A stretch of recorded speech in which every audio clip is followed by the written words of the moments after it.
G'day guys, Sean Kober here of Performance Functional Training. Today's exercise tutorial is coming to you by popular demand. It is on the Turkish get-up. So the Turkish get-up is one of my favorite exercises. It's excellent for developing strength, control, tension, coordination, stability, and balance through 3 planes of movement. Okay, our 3 planes of movement are sagittal, front to back. People are very good at moving in this plane. Okay, we also have frontal, which is side to side. Not many people train that. Then we have transverse, which is rotation. All right, so Turkish get-up, it covers all 3 of these planes of movements. All right, it also teaches us that balance, coordination, stability, strength, control through the entire chain. And also incorporates 3 of our feedback systems. Okay, so our feedback systems are basically our visual system, right, what we see, then our vestibular system, which is basically our inner ear, which tells us where our head is in space and the different accelerations and angulations of the head, etc.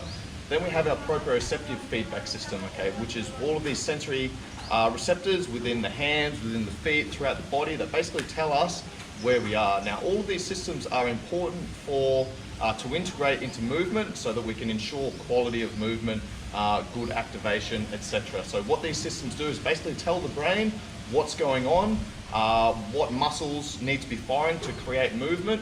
Okay, so the brain can then start activating those muscles to provide that movement. All right, so Turkish get-up addresses all of these things. Now, let's talk about the origin of the Turkish get-up. So it's said that the Turkish get-up originated in Turkey with Turkish wrestlers back in the day. They started practicing getting up off the ground, holding a heavy load overhead.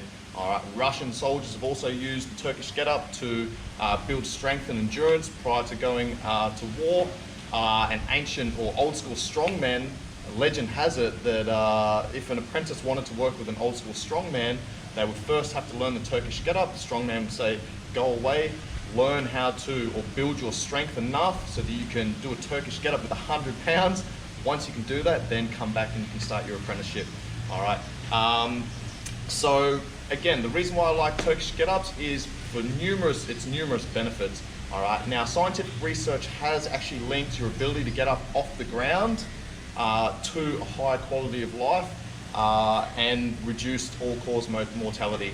All right. So, which makes perfect sense to me. If you think from an evolutionary standpoint, okay, when we're kids, we're crawling around. Right. Once we crawl, then we learn how to kneel, then we learn how to stand, and then that progresses into gait. All right. So Turkish get-up again uses 3 planes of movement, uses those 3 feedback systems, and it also takes us from a ground-dwelling position to a standing position. All right.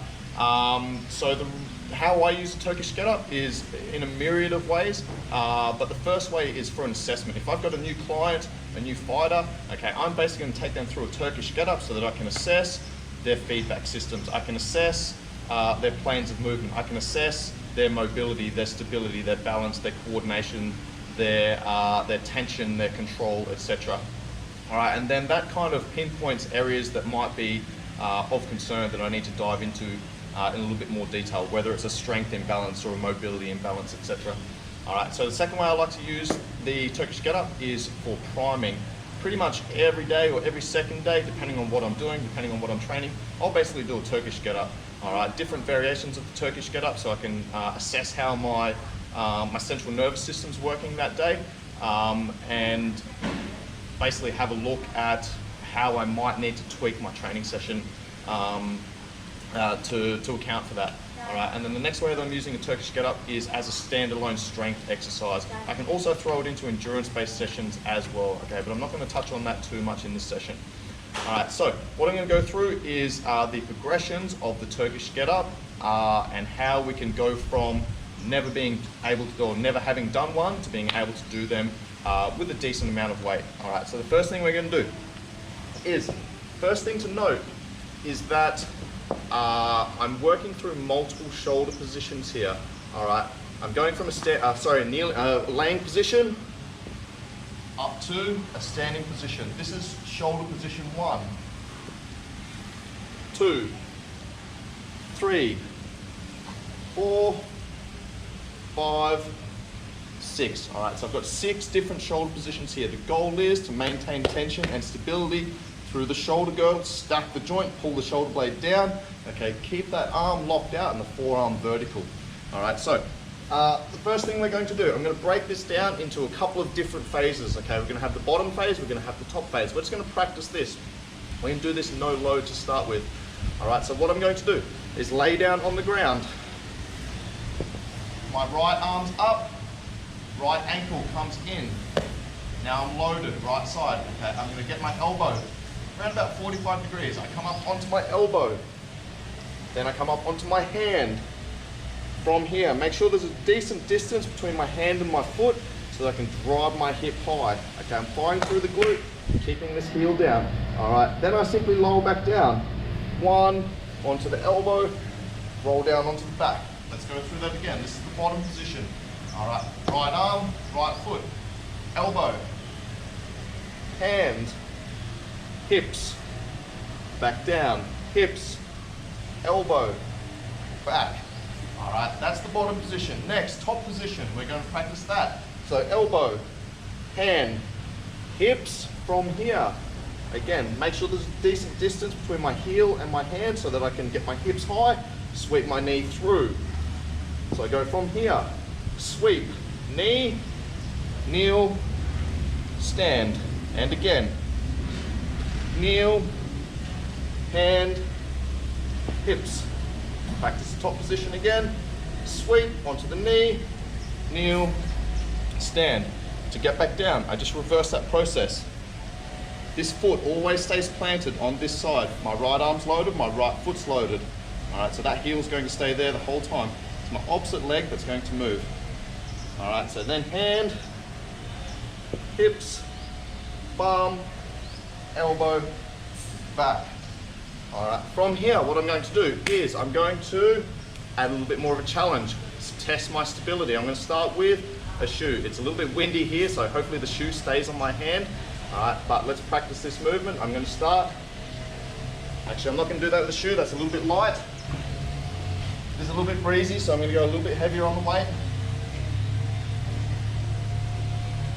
Hand, foot, elbow, hand, hips, knee, kneel, stand. Let's reverse that back down. Make sure we keep this locked out. Onto the knee, hand, hips, bum, elbow, back. All right, so there is option one. We essentially want to practice that until we get good enough at that to be able to hit 2 to 3 reps on either side, maintaining that position, stacking the joints. From there, I'm going to progress to the dumbbell. So I'm going to roll back. Actually, what I'm going to do here, I'll teach you guys how to get into a good position. As we get heavier, it's important to be able to get into position, get out of position. Okay, so I'm going to start on my back. Left foot comes in, left arm's going to be loaded. I'm going to roll onto my side, fetal position. Arm goes through. Okay, my elbow's tucked in tight by my ribs. I roll, punch. Use the opposite hand to support as needed. Left arm loaded, left hip, left foot loaded. Okay, from here, stack the joints. Elbow, hand, hips. Sweep through to the knee, kneel, and stand. Let's reverse that back down.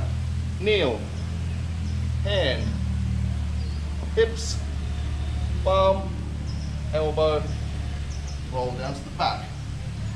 All right, same. Roll over, boom, done.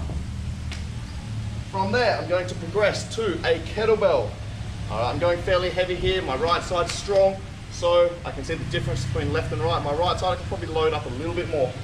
So same. Right foot, right arm, roll, hand goes through.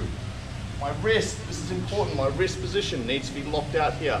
If it's broken, that tells my brain that it's in a broken, unstable position. It's going to down-regulate force.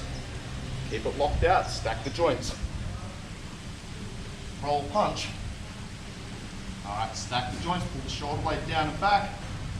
Elbow, hand, hips, knee, kneel, stand. Reverse that back down. See, I lost my balance a little bit there.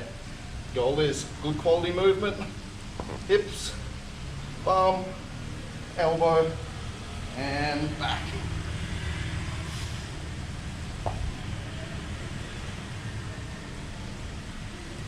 All right, so I'm progressively making these movements harder and harder and harder.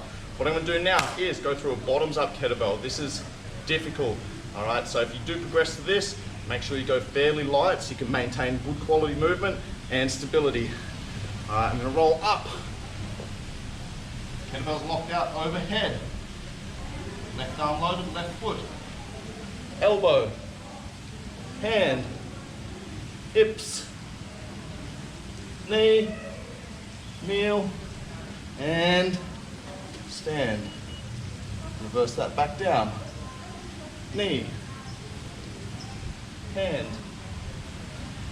hips, bum, elbow, and back. As you can see, that was quite difficult. Didn't quite make that down to the bottom, but that is the goal, to go through that entire movement with good quality, maintain that stability and tension. All right, next option. Now I'm doing barbell loaded. I'll demo on the side for you guys so you can see what's happening. All right, same. Right arm's going to be loaded, right leg. So I'm going to roll on to my side, elbows tight by the ribs. I'm going to roll, punch. All right, maintain that stability. From here, press through the right foot, elbow, hand, hips, sweep through to the knee, kneel, and stand. Reverse that back down. Knee, hand, hips, bum, elbow, and back. All right, so that is the Turkish get-up, guys. I use this quite often with my fighters throughout the, or when they roll into the gym. I ask them how they're going, how they're feeling. Typically they'll say, I'm feeling really good, I'm feeling normal. All right, I take them through maybe some, if they're at that stage, I'll take them through a bottoms up Turkish get-up. If typically their balance, coordination, timing, tension, control, stability, etc. is really good, but the kettlebell's all over the place, they can't maintain that quality work, then that tells me straight away their central nervous system's probably a little bit fried, maybe a little bit overtrained, so I can tell straight away that I'm probably gonna have to change their training session. All right, so that is the Turkish get-up, guys. What I recommend doing is start incorporating that into your daily routine. As soon as you get to the gym, roll through that movement, use that as an assessment to see how you're feeling for the day. Have a look at any leakages that you have in the chain, right? Focus on that quality, focus on that control, focus on maintaining tension, stability from the ground all the way to the top and back down again. Let me know what you guys want to see next.